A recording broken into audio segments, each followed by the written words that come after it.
The Sermon on the Mount is a collection of the teachings of Jesus, and the main body of the sermon is all about living in right relationship with God and others, what he calls a greater righteousness.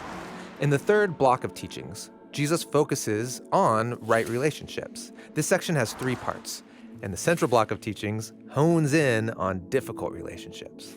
Now, there are four teachings in this section, and we're going to look at the first one, which begins like this. Do not judge.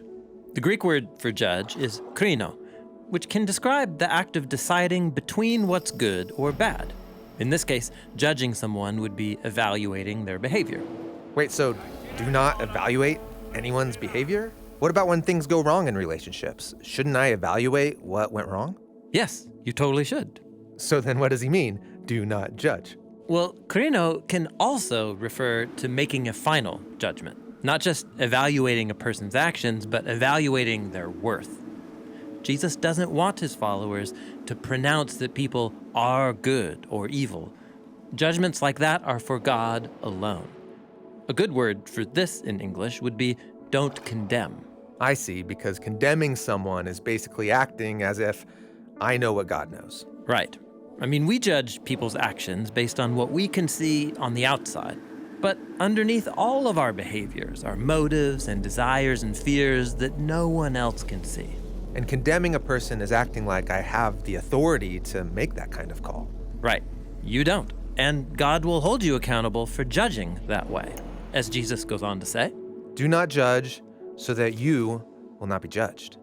Now, Jesus could mean that condemning others will lead to other people condemning you back. But he's also talking here about God's final judgment. God will hold you accountable for the way that you treat other people. Whoa, Jesus is serious. He is. And to make his point really sink in, Jesus ends the teaching this way. Because with the judgment that you judge, you will be judged.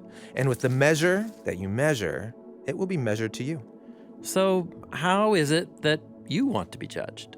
Well, if I'm honest, I hope that God will be patient with me and forgiving. Exactly. So extend that same generosity to others. Jesus invites us to evaluate each other's behaviors in humility and in love, knowing that we are all flawed and in need of God's generous mercy. God is the only true impartial judge, and his justice will be applied fairly and equally to all. Until then, our role is to create right relationships with others by treating everyone with dignity.